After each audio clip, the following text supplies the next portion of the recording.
Kung naghahanap ka ng savings program na pwede mong simulan, pwede ka mag-start sa Kaiser. Ito rin yung kinuha kong savings program noong 2012.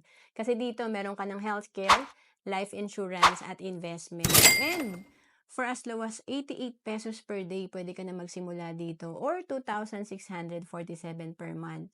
Sinasabi rin na ang Kaiser ay investment na walang talo. Kasi dito, meron kang investment na nag-grow kapag hindi ka nagkakasakit or kapag nagkasakit ka, may healthcare coverage ka.